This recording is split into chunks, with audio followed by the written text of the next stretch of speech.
হৈছে গেলামাল দোকানত কৰ্মৰত এজন যুৱকৰ মৃত্যু হৈছে কিন্তু যুৱকজনৰ কেনেকৈ মৃত্যু হ'ল এই ঘটনাক কেন্দ্ৰ কৰি এতিয়া ৰহস্য সৃষ্টি হৈছে এই মুহূৰ্তত সবিস্তাৰে খবৰ লৈ আহিছো আৰু এইদৰে এই ঘটনা সংঘটিত হৈছে এই ঘটনাৰ ৰহস্য সৃষ্টি কৰিছে কিয়নো গেলামাল দোকানত কৰ্মৰত এজন যুৱকৰ মৃত্যু হৈছে আৰু এই ঘটনা কেন্দ্ৰ কৰি পৰিস্থিতি উত্তপ্ত হৈ পৰিছে গেলামাল দোকানত কৰ্মৰত এজন যুৱকৰ মৃত্যুৰ ঘটনাই চাঞ্চল্য সৃষ্টি কৰিছে যুৱকজনৰ নাম ইতিমধ্যে বিনোদ কুৰ্মী বুলি জানিব পৰা গৈছে আৰু যুৱকজনৰ মৃত্যুৰ পূৰ্বে দোকানখনৰ আচলতে স্বত্বাধিকাৰী ধৰণী চুটিয়াই অৰ্ধ উলংগ অৱস্থাত পিতৃক গৃহত থৈ আহিছিল কিন্তু পৰৱৰ্তী সময়ত সেই বিনোদ কুৰ্মী নামৰ সেই যুৱকজনৰ মৃত্যু হৈছে আৰু এই ঘটনাৰ পাছতে এতিয়া পৰিস্থিতি উত্তপ্ত হৈ পৰিছে আৰু টিংখাঙত এইদৰে সংঘটিত হৈছে ঘটনা টিংখাং তিনিআলি চাহ বাগিচাৰ কছাৰী লাইনত সংঘটিত হৈছে ঘটনা এজন যুৱকৰ মৃত্যু হৈছে মঙলবাৰে নিশা এই ধৰণৰ উত্তপ্ত হৈ পৰিছে পৰিস্থিতি আৰু মৃত যুৱকজনৰ নাম ইতিমধ্যে বিনোদ কুৰ্মী বুলি জানিব পৰা গৈছে তেওঁ যুৱকজন টিংখাং টাকলিবামৰ বিনোদ কুৰ্মী 5 বছৰ ধৰি টিংখাং তিনিআলি চাহ বাগিচাৰ কাছাৰী লাইনত পত্নীৰ পিতৃগৃহতে বাস কৰিছিল বিনোদ কুৰ্মীয়ে আৰু পত্নীৰ পিতৃগৃহত বাস কৰি টিংখাঙৰ এখন গেলামাল দোকানত কৰ্মৰত আছিল আৰু সোমবাৰে নিশাৰ ভাগত দোকানৰ স্বত্বাধিকাৰীয়ে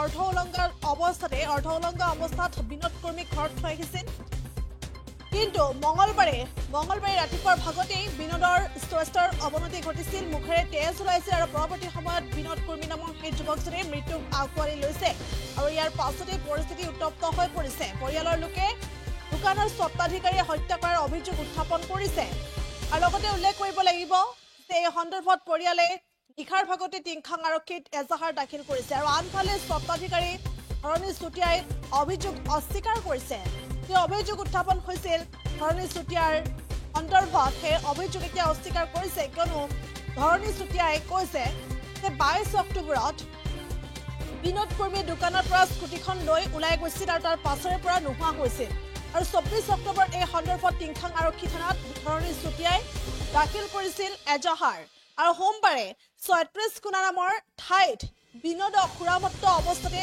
পাইছিল ধৰণী চুটিয়াই আৰু পৰৱৰ্তী সময়ত আৰক্ষীক জনোৱা হৈছিল আৰক্ষী থানালৈ লৈ যোৱা হৈছিল আৰু আৰক্ষীৰ পৰামৰ্শ মতে ধৰণী চুটিয়াই যুৱকজনক ঘৰত থৈ আহিছিল আৰু সেই সময়ত আঘাতৰ কোনো চিন মুকাম নাছিল গতিকে এই যুৱকজনৰ পৰৱৰ্তী সময়ত মৃত্যু হৈছে যেতিয়া ঘৰত থৈ আহিছিল এই ঘৰত থৈ অহাৰ পাছতে মঙলবাৰে ৰাতিপুৱাৰ ভাগতে আচলতে বিনোদ কুৰ্মীৰ স্বাস্থ্যৰ অৱনতি ঘটিছিল মুখেৰে তেজ ওলাইছিল আৰু পৰৱৰ্তী সময়ত বিনোদ কুৰ্মী নামৰ সেই যুৱকজনে মৃত্যুক আঁকোৱালি লৈছে কিন্তু এই ঘটনাই চাঞ্চল্য সৃষ্টি কৰিছে পৰিয়ালৰ লোকে অভিযোগ উত্থাপন কৰিছে দোকানৰ স্বত্বাধিকাৰীয়ে হত্যাৰ কৰিছে নেকি এই অভিযোগ উত্থাপন কৰিছে পৰিয়ালৰ লোকে আৰু আৰক্ষীৰ কাষ চাপিছে আনহাতে পৰিয়ালৰ যি অভিযোগ অস্বীকাৰ কৰিছে কিয়নো মৃত্যুৰ পূৰ্বে দোকানৰ পৰা স্কুটি লৈ বিনোদ কুৰ্মী নামৰ সেই যুৱকজন নোহোৱা হৈছিল আৰু নোহোৱা হোৱা সেই যুৱকজনৰ পৰৱৰ্তী সময়ত ৰাস্তাতে বিচাৰি পাইছিল ধৰণী চুটিয়াই আৰু অতি আচলতে বেয়া অৱস্থাত উদ্ধাৰ কৰিছিল আৰু পৰৱৰ্তী সময়ত ধৰণী চুটিয়াই দোকানখনৰ স্বত্বাধিকাৰী লৈ গৈছিল আৰক্ষীৰ কাষলৈ আৰু আৰক্ষীৰ পৰামৰ্শ মতেই ঘৰত থৈ আহিছিল কিন্তু এই যুৱকজনৰ মৃত্যু হৈছে আৰু এই ঘটনাক কেন্দ্ৰ কৰি এতিয়া পৰিস্থিতিৰ সৃষ্টি হৈছে আৰু সমগ্ৰ ঘটনা সন্দৰ্ভত আৰক্ষী আৰম্ভ কৰিছে তদন্ত আৰু এই তদন্তৰ অন্ততহে পোহৰলৈ আহিব এয়া অত্যাধিক সুৰাপান কৰাৰ বাবে বিনোদ কুৰ্মীৰ মৃত্যু হ'ল নে কোনো লোকে বিনোদ কুৰ্মীক হত্যা কৰিলে এই ঘটনা পৰৱৰ্তী সময়ত তদন্তৰ অন্তত পোহৰলৈ আহিব টিংখাং তিনিআলি চাহ বাগিচাৰ কাছাৰী লাইনত সংঘটিত হৈছে এই ঘটনা এই সন্দৰ্ভত কিছু মন্তব্য আছে আগবঢ়াইছে তিনিআলি চাহ বাগিচা কেঁচা লাইনত আজি টিংখাং থানা সন্মুখত এটা দোকান আছে গেলামাল দোকানখিনি তো তাত মানে আমাৰ তিনিআলি চাহ বাগিচা কেঁচা লাইনৰ এটা ল'ৰা কাম কৰিবলৈ যায় গেলামাল দোকানত কাম কৰে তো কাইলৈও তেনেকৈ কাম কৰিবলৈ গৈছিলে মানে তো কাম কৰিবলৈ গৈছে তাৰপিছত তাত মানে কি হ'ল কি নাই সেইটোতো ক'ব নোৱাৰোঁ খালি কালি সেই দোকানীটো সেই মানুহজনক কালি ৰাতি ঘৰত এৰি থৈ যোৱাত মানে তাৰ মানুহজনী কৈছে যে পেণ্ট পিন্ধা নাছিলে মানে লুংগা আছিলে তাৰপিছত তাৰ মানুহজনী কোৱা মতে তাৰপিছত তেতিয়াৰ পৰা কেনে তাৰ অলপ বিষ চিক উঠিলে নেকি তেতিয়াৰ পৰা মানে তাৰ মানুহজনী মালিচ তালিচ কৰিলে তেনেকা হয়তো মানে ৰাতিপুৱালৈকে হৈ গ'ল। ৰাতিপুৱা যেতিয়া হৈ গ'ল তেতিয়া তাৰ মানুহজনী চালে যে তাৰ কাণৰ পৰা তেজ ওলাইছে মানে, আৰু হাত এটাকে অলপ দুখ পাইছে সেইটো কৈছে। তাৰপিছত মুখত অলপ মানে তেজ নিচিনা ওলাইছে বুলি কৈছে। সেইটো তেজ হয় ন কি হয় সেইটো ক'ব নোৱাৰে, খালি তেখেত মানুহজনী কৈছে যে এইটো তেজ হয়।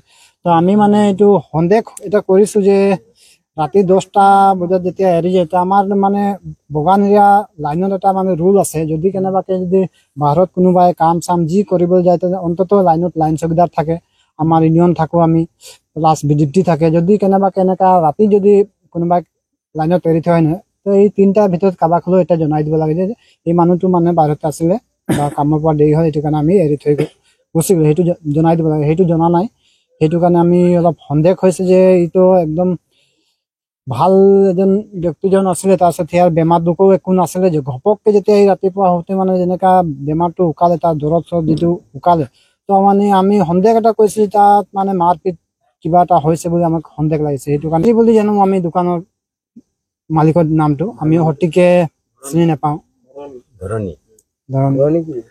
কিমান দিনৰ পৰা কাম কৰি আছে? ইয়াৰ 3 বছৰ মান হৈ গ'ল, 3 বছৰ মান হৈ গ'ল কাম কৰা, কিন্তু ই তাৰ পৰা আহি পিনে অলপ দিন যোৱা নাছিলে, কালি গৈছিলে কাৰণ কালি যোৱাত মানে এই ঘটনাটো ঘটিলে। আৰু তেতিয়া মোৰ 22 তাৰিখে মোৰ স্কুটিখন লৈ সি তাৰমানে মনে মনে তাৰমানে ইয়াৰ পৰা আহোঁগৈ বুলি কৈ স্কুটিখন লৈ তাৰমানে গুচি গ'ল। গুচি যোৱাৰ পাছত সি তাৰমানে খবৰ খাতি নাই। মই তেওঁৰ ৱাইফক মই ফোন কৰিছোঁ, ৱাইফে কৈছে মোৰ ঘৰত অহা নাই। তাৰপিছত মই বাধ্যত পৰি মই থানাত তাৰমানে এজাহাৰ এখন তাৰমানে দিবলগীয়া হ'ল। যে মই এজাহাৰ দিছিলোঁ, ফ্ৰাইডেত দিছিলোঁ, শুকুৰবাৰে দিনাখন দিছিলোঁ। তাৰপিছত মোৰ এনেকৈ বাইকখন মোৰ এনেকৈ লৈ গ'ল কাম কৰা ল'ৰাটোৱে বুলি। তাৰপিছত বিচাৰি মই পোৱা নাই, বহুত দিন হ'ল, 7 দিন হ'ল। তাৰপিছত কালি মই তাৰমানে স্কুটিখন এনেকৈ এজেগাত ওলাইছে বুলি মই খবৰ পালোঁ। তাৰ মানুহজনীয়ে মোক ফোন কৰিলে যে 36 কোণাত আছে বুলি। তাৰপিছত মই গ'লোঁ, যোৱাৰ পিছত মই তাক লগ পালোঁ, তাক মই আনিবলৈ বিচাৰিছোঁ, সি নাহে, মাল খাই একদম পূৰা ফিটিং। তাৰপিছত মই ওচৰৰে এখন গাড়ী পালোঁ, গাড়ীখন ভাড়া কৰি মেলি মই লৈ গুচি আহিলোঁ তাক ইয়ালৈ থানালৈ। তাৰপিছত মই ছাৰলৈ মই ফোন কৰিলোঁ, ছাৰে ক'লে যে তুমি কি কয় লৈ আনাচোন যেনে তেনে, মই অকণমান বিজি আছোঁ বুলি ক'লে। মই গাড়ীখনত মই উঠাই লৈ ভাড়া গাড়ী এখন উঠাই লৈ পিনি লৈ গুচি আহিলোঁ। তাৰপিছত মই ফোন কৰিলোঁ, মই আহি পালোঁহি। তেতিয়া ছাৰে ক'লে যে তুমি থানালৈ লৈ আনা। তাৰপিছত ছাৰে গৈ পিনি মোৰ স্কুটিখন লৈ গুচি আহিলে তাৰ পৰা 36 কোণাৰ পৰা, য'ত দিনটো ড্ৰাইভৰ আনিছিলোঁ ভাড়া কৰি, সেইটো ড্ৰাইভৰক তাৰমানে লৈ গৈ গাড়ীত বহাই লৈ তাৰমানে পুলিচৰ গাড়ীত লৈ তাৰমানে গাড়ীখন লৈ গুচি আহিলে। তাৰপিছত থানালৈ তাক মোকো মাতিলে, যে ফটো চটো মাৰিলে স্কুটিখনৰ ওচৰতে। ফটো চটো মৰাৰ পিছত ক'লে যে তুমি কি কেছ দিবা, বাদ দিয়া কেছ দিব, এইটো তোমাৰ দোকানতে কাম কৰে, আকৌ কাম চাম খাব পাৰিবা, কিবা এটা খঙত লৈ থৈ আহাগে। মই ক'লো মই নোৱাৰিম থৈ, মই দোকানটো ভালকৈ বন্ধই কৰা নাই, তুমি তাত থৈ আহাগে, ভাত পানী খুৱাই তুমি থৈ আহাগে। মই ক'লো মই থ'ব নোৱাৰিম, তুমি থৈ আহাগে, যেনে তেনে তুমি ঘৰত থৈ আহাগা। মই তাৰপিছত সেই বুলি কোৱাৰ কাৰণে মই ঘৰত থৈ মেলি মই ঘৰলৈ গুচি আহিলোঁ। কিন্তু মই শাহুৱেকক আৰু ঘৈণীয়েকক কৈছোঁ, তহঁতৰ মানুহটো আহিলে দেই, চাই ল'বি ভালকৈ, সি কিন্তু বমি কৰি আছে। মই সেই বুলি কৈ মেলি মই আৰামত মই ঘৰলৈ গুচি আহিছোঁ। মই তাক এক চাটো মৰা নাই, তাক মই ভালকৈ লৈ গৈছোঁ, ভালকৈ লৈ গৈ মই ঘৈণীয়েকৰ হাতত মই থৈ আহিছোঁ। তাক মই একো উলংঘ নিয়াই নাই, মই তেনেকুৱা কাম কৰিবই নোৱাৰোঁ। তাক মই ইমান মৰমত তাৰমানে থোৱা, সি মোৰ লগত এনেকুৱা কৰে। সি স্কুটি বিকিবৰ কাৰণে ঘূৰি ফুৰিছিলে, কিন্তু মই তেনেকুৱা নাই কৰা। মই তাক ভালকৈ লৈ গৈছোঁ ইয়াৰ পৰা। তাৰ ওচৰৰ মানুহখিনিও ক'ব, ওচৰৰ দোকানো আছিলে, আৰু ওচৰত আৰু এজন ল'ৰা মোৰ লগতে গৈছিলে, সি তাক গালিও পাৰিছে, কেলৈ এনেকুৱাবোৰ কৰ বুলি, পূৰা উৎপাতো কৰিছে ঘৰত।